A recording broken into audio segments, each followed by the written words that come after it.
আসসালামু আলাইকুম রহমতুল্লাহি ওয়া সম্মানিত দর্শক, জনাব তারেক রহমান সাহেব দেশে ফিরেছেন 17 বছর পর 25শে ডিসেম্বর 2025 সনে। তিনি বাংলাদেশে আসার সঙ্গে সঙ্গে এদেশের যে রাজনীতির ক্যালকুলেশন, ম্যাথমেটিক্স বা অঙ্ক, সব কিছু উলটপালট হয়ে গেছে। মানুষ দলে দলে তার সঙ্গে সাক্ষাৎ করার জন্য পাগলের মতো ছুটে আসছে দেশের বিভিন্ন প্রান্তর থেকে।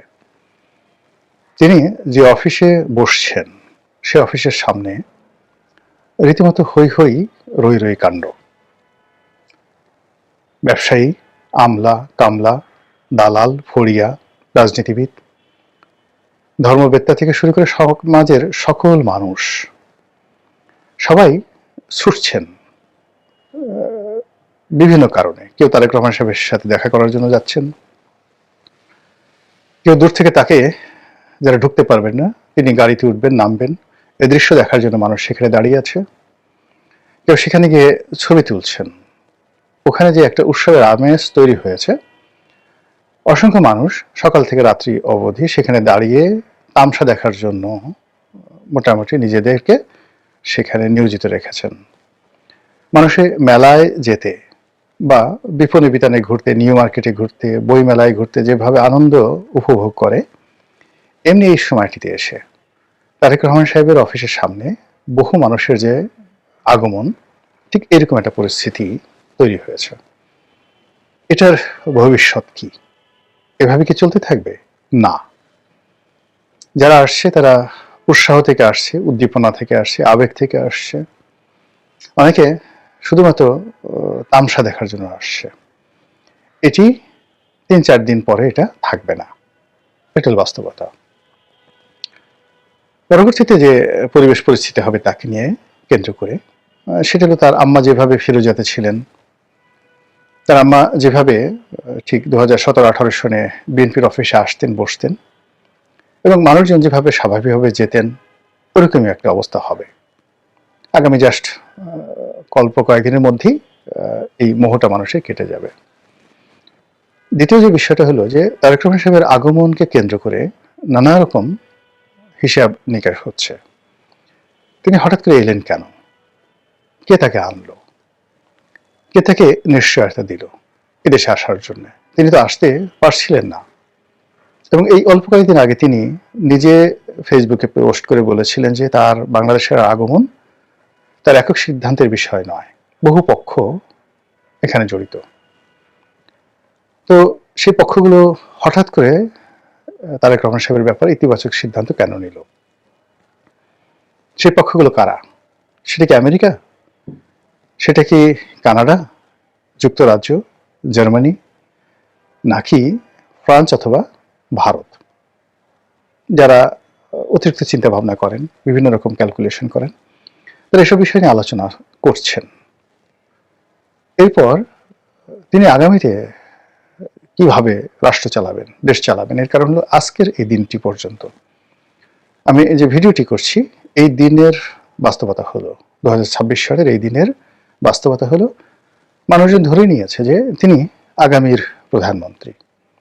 মানুষ ধরে নিয়েছে বিএনপি রাষ্ট্র ক্ষমতায় আসবে এবং বিএনপির তার মন্ত্রী হবে কারা, তারপর তার প্রাইভেট সেক্রেটারি কারা হবে, তিনি যখন মন্ত্রী হবেন বা প্রধানমন্ত্রী হবেন, মন্ত্রী তো নয়, তিনি প্রধানমন্ত্রী হবেন, তখন প্রধানমন্ত্রীর প্রিন্সিপাল সেক্রেটারি থাকেন, মুখ্য সচিব থাকেন, তারপরে তার পিএস থাকেন, PS1 থাকেন, APS1 থাকেন, এরপর তার একজন সেক্রেটারি থাকেন পূর্ণ সচিব পদমর্যাদার। কারা হবেন এগুলো নিয়ে রীতিমতো দর কষাকষি, লবিং শুরু হয়ে গেছে। এটাই বাস্তবতা। তারপর বিএনপি জয়লাভ করবে, শতভাগ জয়লাভ করবে, কিন্তু কত সিটে জয়লাভ করবে এটা বিএনপি ঘোষণা করছে না। বিএনপির অনেক নেতা বলছেন মিনিমাম 260টি সিট তারা পাবে। কিন্তু এখন যে অবস্থা চলছে, এরকম যদি চলতে থাকে সিটের সংখ্যা বাড়তেই থাকবে। 260 থেকে বাড়তে বাড়তে 280 হয়ে যাবে এবং শেষ অবধি যদি সেই 1973 সনের নির্বাচনে আওয়ামী লীগের মতো অবস্থা হয়, তাহলে হয়তো 2 থেকে 3টা সিট বাইরে যেতে পারে, বাকি সবই বিএনপি পেয়ে যাবে। কিভাবে পাবে সেটা ভবিষ্যতে দেখা যাবে। কিন্তু বাস্তবতা এখন ওই পর্যায়ে চলে আসছে। মাঠে বিএনপির কোনো প্রতিদ্বন্দ্বী নেই এই মুহূর্তে। ইচ্ছাই হোক অনিচ্ছাই হোক 1973 সনে বঙ্গবন্ধুর সঙ্গে দেখা করার জন্য যেভাবে মাওলানা আব্দুল হামিদ খান ভাসানী ছুটতেন, এখন তারেক রহমান সাহেবের সাথে দেখা করার জন্য জামায়াতের আমির ছুটছেন। 1973 সঙ্গে বঙ্গবন্ধুর সঙ্গে দেখা করার জন্য সকল ছাত্র যুবক থেকে শুরু করে সবাই লাইন দিতেন। এখনো ঠিক ডাকসু রাকসু জাকসু যত ছাত্র সংসদের নেতৃবৃন্দ রয়েছেন, তারেক রহমান সাহেবের দর্শন লাভের জন্য তারা ছুটছেন। তো অসুবিধা কোথায়? অসুবিধা হলো যে যখন অপ্রত্যাশিতভাবে কোনো কিছু ঘটে এবং যখন যিনি ড্রাইভিং সিটে আছেন, গাড়ি চালান, গাড়িতে কি পরিমাণ তেল আছে, কোথায় যেতে হবে, গন্তব্য কি, এই বিষয়গুলো তার স্পষ্ট ধারণা না থাকে, তখন চালক হিসেবে তিনি একটা ডেঞ্জারাস সময় বা ভয়াবহ সময় অতিক্রম করেন। বলা হচ্ছে তারেক রহমান সাহেব প্রধানমন্ত্রী হবেন।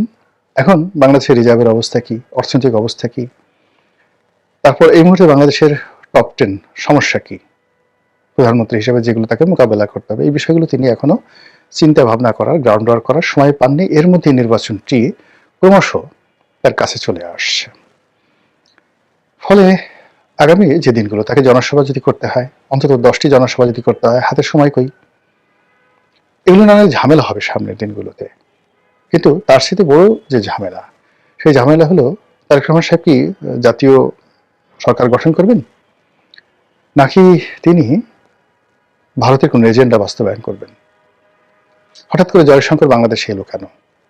আর তার সঙ্গে এইভাবে দেখা করলে অনেকটা জয়শঙ্করের যে বডি ল্যাঙ্গুয়েজ ছিল এবং তারেক রহমান সাহেবের যে বডি ল্যাঙ্গুয়েজ, তাতে মনে হচ্ছিল তারেক রহমান সাহেব একেবারে প্রধানমন্ত্রী হিসেবে তাকে রিসিভ করছেন, আর জয়শঙ্কর ভারতের পররাষ্ট্রমন্ত্রী হিসেবে একজন স্বাধীন সার্বভৌম রাষ্ট্রের একজন প্রধানমন্ত্রীর সঙ্গে তিনি মত বিনিময় করছেন। এরকম একটা বডি ল্যাঙ্গুয়েজ সেখানে চলে আসছে। তো এই দৃশ্য দেখে ডক্টর মোহাম্মদ ইউনূস, তার পারিষদবর্গ, তারপর গত 15 মাস ধরে যারা রাষ্ট্র পরিচালনা করার বা সরকার পরিচালনা করার স্বপ্ন দেখতেন, সে এনসিপি, সে জামাত, তাদের নিঃসন্দেহে গাত্রদাহ হবে, তাদের মনে অনেক কষ্ট হবে, বেদনা হবে, এবং তারা সেই কষ্ট এবং বেদনাকে কাজে লাগিয়ে যদি কোনো অনার সৃষ্টি তৈরি করার চেষ্টা করেন, সেটাকে মোকাবেলা করার জন্য বিএনপি এবং তার যারা সাহায্যকারী রাষ্ট্রশক্তি আছে, তারা এই মুহূর্তে কতটা প্রস্তুত রয়েছে সেটা একটা বিরাট বিষয়।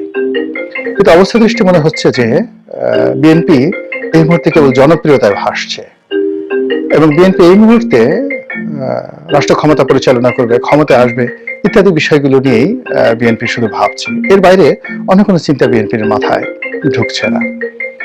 বিএনপির জন্য সবচেয়ে বড় সমস্যা হয়ে গেল যে তাকে এই মুহূর্তে ভারত বিরোধিতার যে একটা লেবাস দীর্ঘদিন ধরে তারা পরে আসছিল। ভারতের সাথে বন্ধুত্ব করা যাবে না, ভারতের সঙ্গে সম্পর্ক রক্ষা করা যাবে না।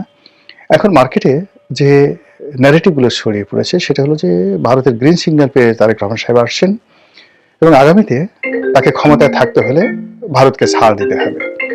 তো এই যে ভারতকে ছাড় দিতে হবে, এটা তিনি কিভাবে মোকাবেলা করবেন এবং তার প্রেক্ষিতে কি ধরনের ছাড় ভারতকে দিতে হবে? আওয়ামী লীগের রাজনীতিতে পুনর্বাসিত করতে হবে, নাকি শেখ হাসিনাকে বাংলাদেশে আসতে দিতে হবে, নাকি কি? এই বিষয়গুলো নিয়ে যত বেশি আলোচনা হচ্ছে এবং বিএনপি বিরোধী শক্তিদের যে সকল সোশ্যাল মাধ্যম রয়েছে তারা যে সকল ন্যারেটিভ প্রচার করছে, সেই ন্যারেটিভের কারণে ক্রমশ বিএনপি রাজনীতি যেভাবে জটিল হয়ে যাবে, সেটা জনাব তারেক রহমান সাহেব যদি মোকাবেলা করতে না পারেন, তার দেশে আগমন তার নিজের জন্য এবং বিএনপির জন্য একটা বুমেরাং পরিস্থিতি তৈরি করবে। আসসালামু আলাইকুম ওয়া রাহমাতুল্লাহি ওয়া বারাকাতুহু।